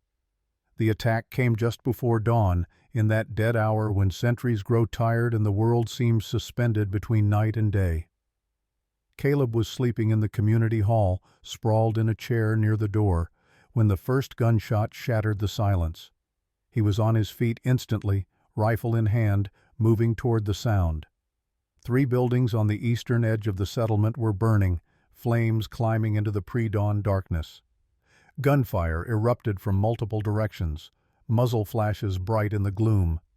Bainbridge had not come alone. He had brought men with him, perhaps 5 or 6 based on the pattern of fire, and they were attacking with the coordinated precision of people who had planned this carefully. "Everyone to the schoolhouse!" Caleb shouted, his voice carrying across the settlement. People poured from the community hall, moving in the organized chaos of a drill they had practiced. Women with children, elderly moving as fast as they could, the able-bodied men forming a rear guard to cover the retreat. Jakob Schmidt appeared beside Caleb, his hunting rifle in hand. "3 men on the east side, at least 2 more to the north. They are trying to box us in. Then we break through north and get everyone to the schoolhouse. It is our strongest position." They moved as a group, firing sporadically to keep the attackers back while shepherding families toward safety. A bullet whined past Caleb's head close enough that he felt the displaced air. He returned fire toward the muzzle flash, was rewarded with a cry of pain. 1 down, perhaps 5 to go. The schoolhouse loomed ahead, its door standing open, lamplight spilling out. Mary Sullivan stood in the doorway with a rifle, providing covering fire as people ran inside. Caleb did a quick count as they passed. Everyone accounted for except Sam Whitman and 2 younger men who had been on sentry duty.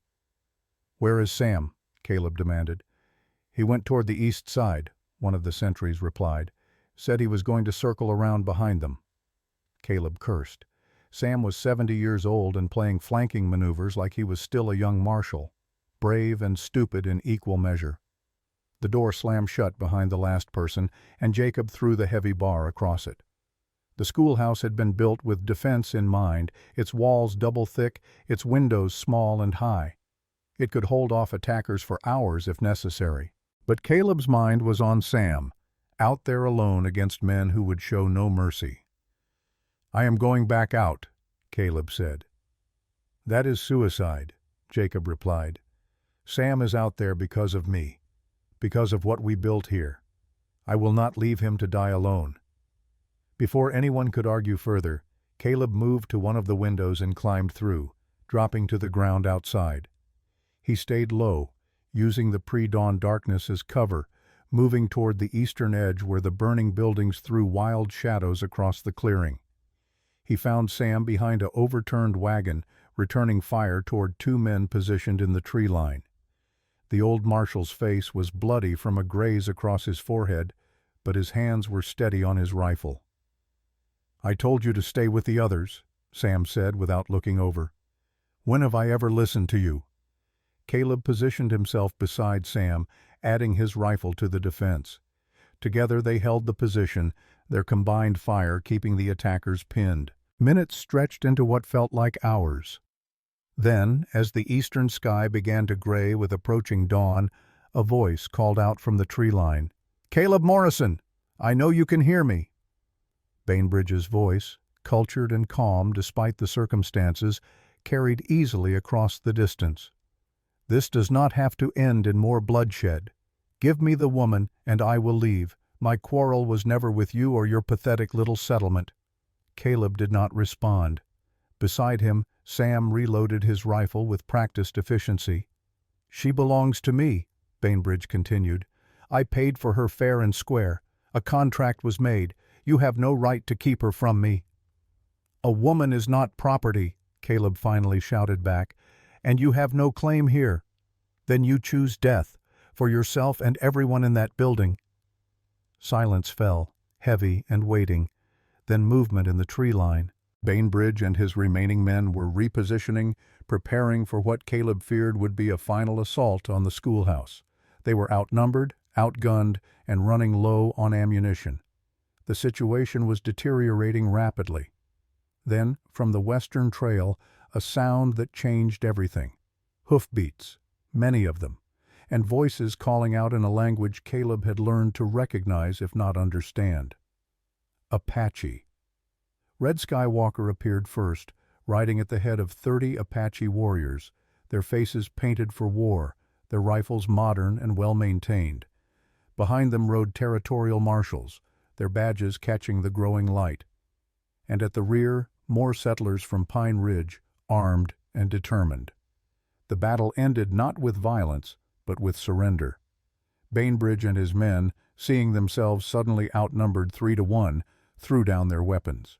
The morning that had begun with fire and death ended with prisoners being tied and the community emerging from the schoolhouse to survey the damage.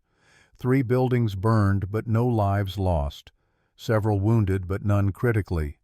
Ayanna emerged from the schoolhouse, her face pale but composed, and went immediately to work treating the injured. Caleb tried to help her, but she waved him off. "I am fine. See to the prisoners and the fire. I will do what I do." Bainbridge sat on the ground, his hands bound behind him, his expensive suit torn and dirty. The cultured veneer had cracked, revealing something bitter and broken beneath. When Red Skywalker approached him, the old Apache regarded him with the kind of disdain usually reserved for creatures found under rocks. "You have destroyed yourself. Red Skywalker said in English, wanting Bainbridge to understand. "Not because of any action we took, but because you could not accept that some things are not for sale. Some people are not property. You could have lived your life in prison and perhaps found some peace. Instead, you chose this, and now you will hang." Bainbridge said nothing, but something in his eyes acknowledged the truth of it. The territorial marshals took custody of the prisoners and left by midday, promising a swift trial and swifter justice. Red Skywalker and his warriors stayed longer, helping to rebuild the burned structures and cementing the alliance that Mountain Springs represented. That evening, as the settlement gathered around a communal fire to mark survival and mourn loss, Red Skywalker addressed them all. "What you have built here is more than cabins and fences. You have built proof that the old hatreds do not have to define us, that we can choose something better. This is a rare thing. Protect it. Teach it to your children. Let it grow." 2 months later, in the deep cold of December 1880, Ayanna gave birth to a daughter in the cabin where she had once arrived near death. The labor was long but uncomplicated, attended by Mary Sullivan and 2 Apache women who had moved to the settlement. When the baby finally emerged, crying lustily, Caleb held her with trembling hands and felt something shift in his understanding of what he was living for. They named her Sarah Nathan Morrison, honoring both the wife Caleb had lost and the chief who had raised Ayanna to be strong. It was a name that carried weight, that acknowledged the past while facing toward the future. Spring came early in 1881, melting the snow and revealing a world ready to grow. Mountain Springs had survived its trial by fire and emerged stronger. More families came, drawn by stories of a place where old divisions meant less than common purpose. The settlement expanded, requiring more land, more resources, more organization. Caleb found himself reluctantly taking on the role of de facto mayor, settling disputes and representing the community in dealings with territorial authorities. Ayanna continued teaching, the baby strapped to her back in the Apache way, never letting motherhood slow the work she had committed to. Years passed. Sarah grew into a bright child who spoke Apache as fluently as English, who learned both her mother's medicine and her father's woodcraft. The settlement grew to 30 families, then 40. What had begun as an experiment became a permanent fixture, recognized first by the territorial government in 1879, and later, after Colorado had already achieved statehood in 1876, further protected by state charter in 1881. Sam Whitman died in his sleep in the winter of 1885, his body found peacefully at rest in the small cabin he had built at the edge of the settlement. They buried him on the ridge overlooking everything he had helped protect, his grave marked with a simple stone that read, "Samuel Whitman, Marshal, Friend, Bridge Builder." Red Skywalker followed 5 years later, his passing mourned by both Apache and white communities who had come to see him as a link between worlds. His funeral drew people from 3 states, all coming to pay respects to a man who had never stopped believing that peace was possible. On an autumn day in 1890, Caleb stood on the familiar ridge, now 47 years old, his beard more gray than black. Beside him stood Ayanna, 39 and still beautiful in the way that mattered, her hand in his. Below them, Mountain Springs spread across the valley, no longer a settlement but a town. The schoolhouse had been expanded 3 times. A proper church stood where the meeting hall once was. Jacob Schmidt's forge had grown into a full foundry. "Do you ever regret it?" Ayanna asked. "Giving up your solitude? Taking on all of this responsibility?" Caleb thought about the question, giving it the weight it deserved.